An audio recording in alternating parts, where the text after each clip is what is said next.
इतक्या खतरनाक थंडीच्या दिवसानंतर, हिवाळ्यानंतर थोडं वातावरण बरं होते, थोडंसं, जास्त नाही हां. ऊन पडायला लागलं आहे म्हणून म्हटलं मुलांना घेऊन पार्कला जाऊयात. म्हणून गेलो तर खरं, पण तिथे गेल्यावर ना परत विंडी सुरू झालं आणि गार वारे, खूप गार.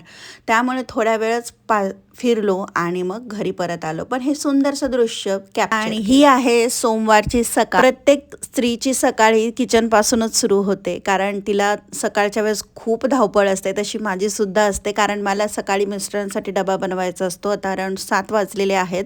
सो इकडे भाजी बनवून तयार झालेली आहे. अख्खा मसूर आणि पालकची भाजी मिक्स करून बनवलेली आहे मी.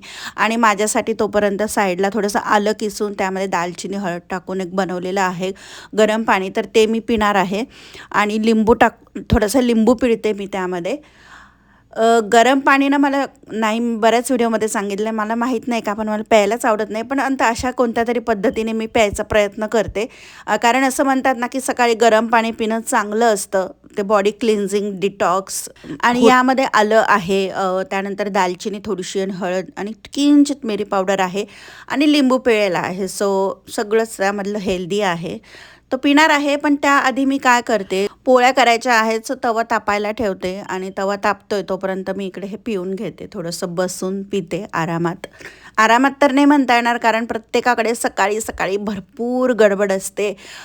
मुलांना उठवायचं असतं, शाळेसाठी रेडी करायचं असतं, त्यांचा टिफिन असतो, मिस्टरांना जायचं असेल त्यांचा टिफिन असतो.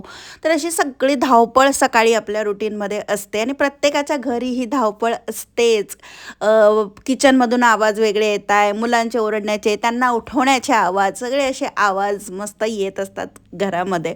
आणि हे सकाळचे जे 3-4 तास असतात ना, ते इतके धावपळीचे असतात ना की बस.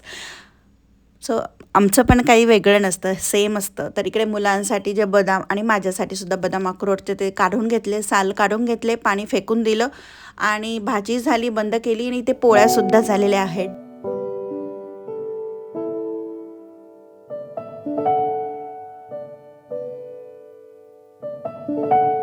मग दोघं मुलांना उठवलं, त्यांचं आवरलं आणि सगळं त्यांचं आवरून वगैरे झालं की ते नाश्ता करून मग स्कूलला जातात. मी मेक शुअर करते की ते काही ना काहीतरी खाऊनच जातील. लहान मुलगा नर्सरीत आहे, त्याला तर स्कूलमध्येच ब्रेकफास्ट आणि लंच असतो. पण मी म्हटलं की तुला तिथं आवडलं नाही किंवा काय, तर तू घरून थोडंसं खाऊन जा. मग कधी हे सिरियल्स किंवा कधी डब्यामध्ये त्यांना इडली, डोसा, उत्तप्पा, थालीपीठ तर नाही, सॉरी, पराठे वगैरे असं जे काही देते ना मी, तेच मग नाश्त्याला सुद्धा असतं. पण कधी नसलं किंवा कधी त्यांना, लहान मुलं इच्छा जशी झाली तसं ते खातात. मग त्यांना शाळेत सोडलं आणि घरी येताना छोटे छोटे फुलं दिसतात आणि ते टिपले. आता पालवी फुटते ना झाडांना, तर छान, खूप सुंदर दिसतंय. आणि ही जी फुलं आहेत ना, ही माझ्या फ्रंट यार्डची आहेत आणि 2 वर्षापूर्वी हे कंद लावले होते, आय गेस. हां, 2च वर्ष झाले त्याला. पण एवढं स्नो होतं, सगळं होतं, पण तरी बघा हे ट्युलिपसुद्धा आलेले आहेत. आता येतील ट्युलिप तेव्हा शेअर करेल. म्हणजे आई, म्हणजे मदर नेचर किती छान त्या झाडांची काळजी घेते. म्हणजे एवढा स्नोफॉल होतो तरीसुद्धा ते कंद जमिनीमध्ये सेफ आहेच. आई कमालच असते नाही का, आपल्या मुलांना किती प्रेमाने सांभाळते. त्यानंतर सर्वात आधी घरात आल्यानंतर काम केलं, लॉन्ड्री लावायचं. ही लॉन्ड्री रूम सध्या खूप मेस दिसत आहे, इग्नोर करा. तर इकडे वॉशिंग मशीन, व्हॅक्यूम क्लीनर आणि बरंचसं एक्स्ट्राचं सामान वगैरे अशा गोष्टी आहेत. काही सामान आमचं आहे, काही ओनरचं आहे.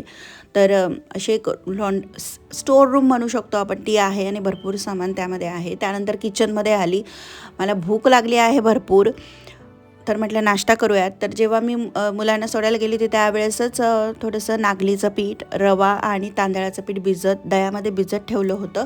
त्याच्यात आता मी मीठ टाकते आणि कन्सिस्टन्सी ॲडजस्ट करते पाण्याची, कारण मला याचे डोसे बनवायचे आहेत. सकाळचा जो ब्रेकफास्ट असतो तो मी नेहमीच मेक शुअर करते की हेल्दी हवा. एखाद दिवशी ठीक आहे, कधी ब्रेड वाटला खाल्ला किंवा काहीतरी वेगळं खाल्लं, पण माझ्याकडे म्हणजे दररोज हेल्दी ऑप्शन्स असतातच. काही नसेल, मला वाटते का आता उद्या काय करायचं सुचत नाही, तर मी आदल्या दिवशीच रात्री ओट्स भिजत ठेवते आणि सकाळी तो नाश्ता करते. तुम्ही व्हिडिओजमध्ये बघितलंच असेल.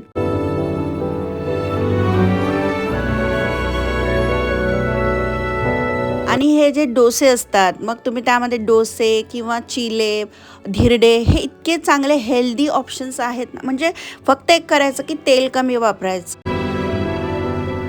छोटे छोटे डोसे करत आहे मी इथे आणि एक थोडासा जळाला, ते म्हणताना नजरहाटी दुर्घटना घडली. एक थोडासा जळाला आणि तुम्हाला सांगते मी, तो जो जळाला होता ना त्याची टेस्ट इतकी छान होती, कुरकुरीत लागत होता तो. तर यस, झटपट करून घेते. आणि नाश्त्यास म्हणजे चटणीसाठी मी काय केलं की शेंगदाण्याचं कूट असतं त्यामध्ये तिखट मीठ आणि दही टाकलं आणि इन्स्टंट चटणी बनवून तयार झाली. थोडीशी साखरसुद्धा टाकायची, जास्त नाही. सो हा जळालेलाच इतका छान लागला चवीला डोसा. असो, नागली तर हेल्दीच आहे, आयरन भरपूर आहे आणि माझ्यामध्ये थोडीशी आयरनची डेफिशियन्सी झालेली आहे. म्हटलं वाय नॉट टू ट्राय. मुलीलासुद्धा डब्यामध्ये मी कधी पोळीमध्ये डोस्यामध्ये असं मिक्स करूनच देत असते. तर आता इथे नाश्ता करते मी. आणि त्यानंतर आता किती वाजलेले आहे, जवळजवळ 9:45 है ना. 9:45 वाजता आता मी पहिला सकाळचा चहा पिते. तर चहा ठेवून घेते आणि मला नाही माहीत का माझी ही अशी सवय आहे की जेव्हा मी चहा पिते ना तेव्हा मला ओटा असा छानच क्लीनच लागतो किचन म्हणजे. तर चहा उकळत होता, कमी गॅस केला, तोपर्यंत मी एवढे भांडे घासलेले आहेत. आणि आता चहा पिऊन घेते. साखर नाही टाकली आहे चहामध्ये. तर सकाळचा नाश्ता, डब्बे, मुलांचे डब्बे, नाश्ता, हे सर्वचे भांडे एवढे झाले होते. चहा पाणी भरपूर भांडे निघतात. तर ते मी सर्व आवरले आणि आता मस्त आरामात बसून पुस्तक वाचून चहा पिणार आहे. आणि त्यानंतर मग थोड्या वेळाने मी देवपूजा वगैरे केली आणि पुढचं अजून दिवसाचं रुटीन ते पण केलं. तर आय होप तुम्हाला आजचा व्हिडिओ आवडला असेल. व्हिडिओ आवडला असेल तर चॅनलला सबस्क्राईब करा.